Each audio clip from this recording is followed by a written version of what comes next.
미국의 45대 대통령에 공화당 도널드 트럼프가 당선됐습니다. 이제는 모두가 하나의 단합된 국민이 될 때입니다. 한미 FTA는 일자리 킬러입니다. 세계주의가 아니라 미국주의가 우리의 신조가 될 것입니다. 예, 어제 미국 연결했을 때 임미연 특파원이 그랬죠. 숨은 표. 트럼프에겐 숨은 표가 있다. 그게 막판 변수다. 정말로 예, 그게 변수였습니다. 지금 미국 시각이 오후 5시 35분. 예, 설마가 사실이 된 뒤에 맞은 첫날인데요. 지금 미국 분위기 어떤지 살펴보고 가죠. 미국 시민참여센터 김동석 상임이사 연결이 돼 있습니다. 김동석 이사님 안녕하세요. 네, 안녕하세요. 예, 당선이 확정된 지 한 14시간 정도 지났는데, 예, 지금 분위기는 어떻습니까? 아직 일반 분위기가 좀 당황해하고, 그야말로 당혹해하는, 그런 상황입니다. 예, 일반적인 사회에서, 큰 일, 대통령 선거 때에, 예. 누구도 도널드 트럼프가 대통령이 될 거라고, 이렇게 생각했던 게 없었기 때문에 아마 이런 것 같기도 하고요. 트럼프가 보여준 그런 모습들이 일반 시민들에게 좀 충격적으로 앞으로 대통령으로 어떻게 할 건가 이런 생각들, 이런 얘기들이 많습니다. 지난번에 영국의 브렉시트 투표 때를 보면요.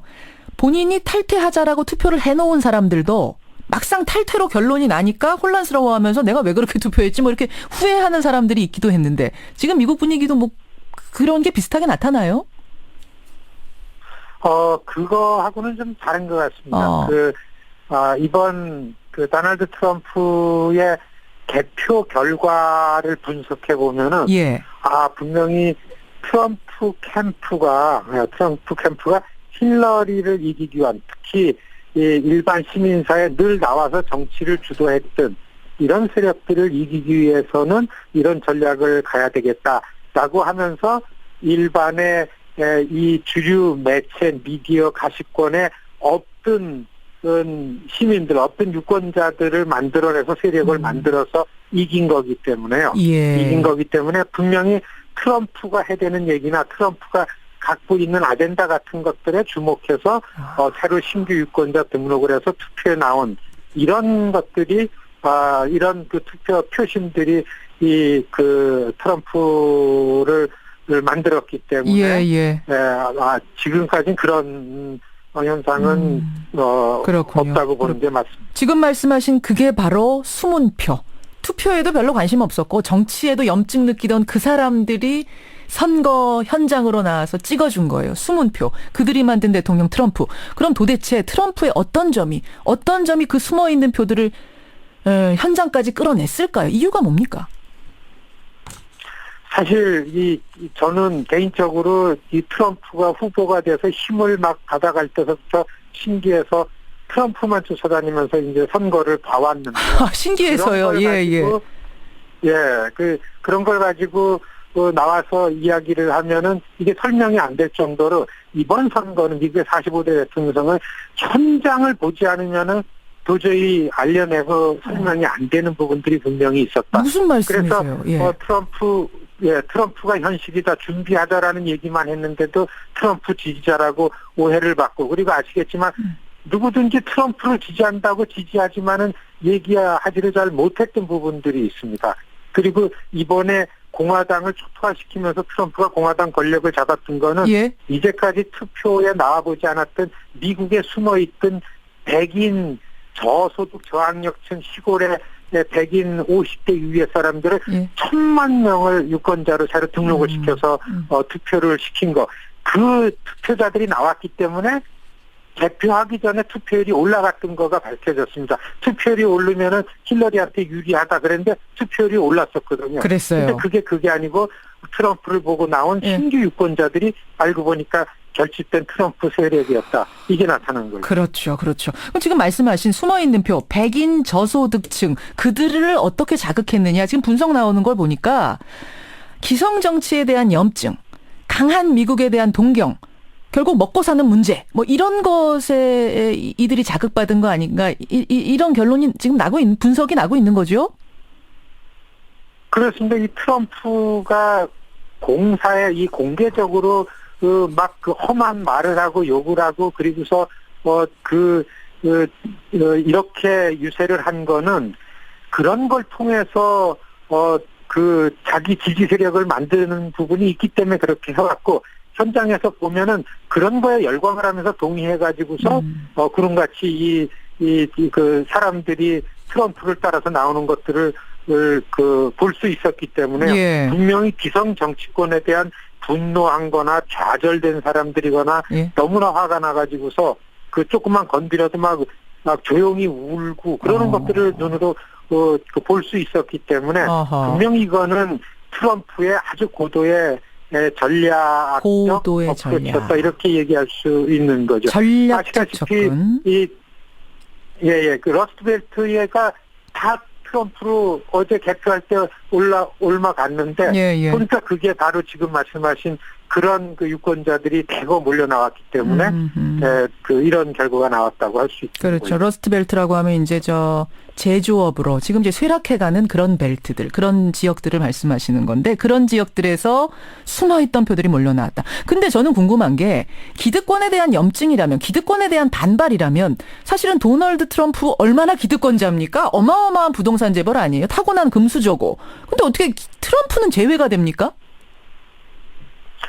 사실 트럼프 이번에 선거가 공화당과 민주당의 대결이라고 보면 이해가 안 됩니다. 그리고 트럼프와 힐러리의 대결이었다. 이건 더더군다나 이해할 수 없는 부분인데 이번 미국 45대 대통령 선거는 오바마 8년 동안에 기대했던 거에 대해서 나타나지 않은 부분들이 분명히 있었고 그리고 오바마 대통령이 됐다라는 거에 의해서 미국이 자기 주인이라고 생각했던 저는 이번에 그 트럼프를 다니면서 미국 시골에 이렇게 많은 백인들이 살고 있는지는 정말 몰랐어요. 예. 그러니까 여기에 공감할 수 있는 언어를 가지고 내용을 가지고서 기존의 주류 기득권층들을 일반 하층 백인들이 트럼프를 통해 가지고 욕짓거리를 해대는 선거였다. 이렇게 논평을 하고 설명하는 사람들이 있을 정도로 지금 대거 몰려 나왔기 때문에 아니 그러니까 트럼프가 기득권이다 아니냐라는 것보다는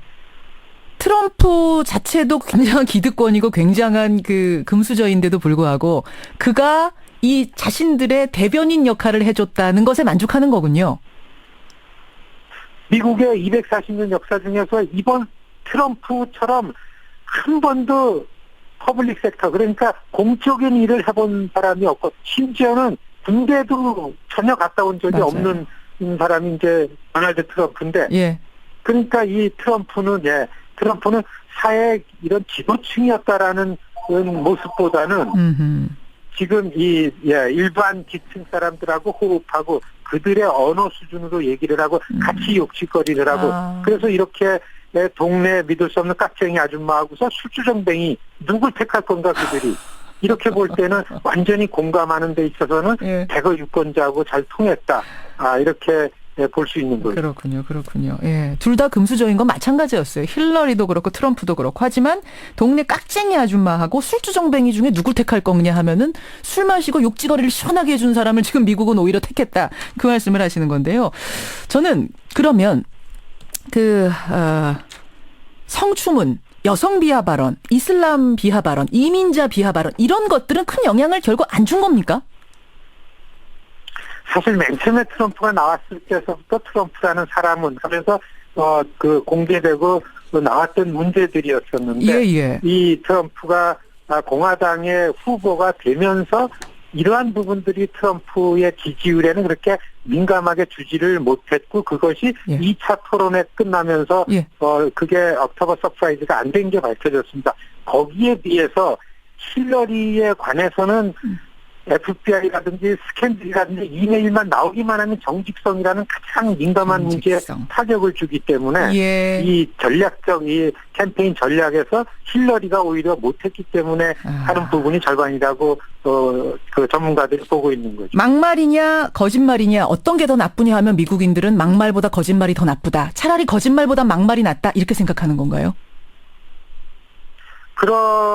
그런 부분들 그렇게 맥혔다라는 거, 그리고 지금 트럼프 결집된 지지 세력이 바로 그러한 정서적으로 그러한 면에서 공감하는 무식한 백인 마초맨도 생각하면은 제가 그거를 직접 그 트럼프 유세를 다니면서 예. 몇 번 경험을 했었기 때문에 아하. 네, 이 트럼프라는 사람이 이거였구나, 이걸 아주 보고 그런데 이제 지금부터 트럼프가 이기고 난 다음에 모습을 볼 때는 예. 전략적이었었구나, 이런다라는 게 지금 미국 주류 TV 톡쇼에 아주 단골맨입니다. 알겠습니다. 짧게 하나만 더 여쭐게요. 트럼프가 내내 강조했던 게 우리가 다른 나라 방위비를 왜 이렇게 분담해줘야 되는 거야? 당신들이 100% 내면 안 되냐? 이런 말을 계속해왔는데 이른바 트럼프 블랙리스트, 방위비 블랙리스트에 우리가 있는 거죠?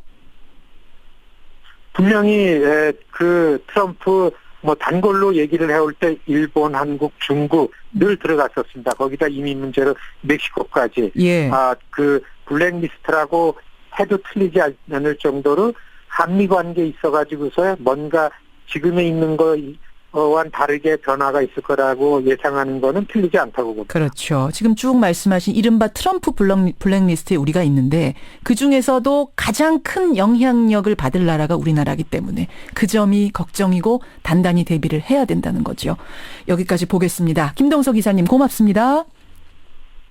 네, 안녕히 계십시오. 미국 시민참여센터 김동석 상임이사였습니다.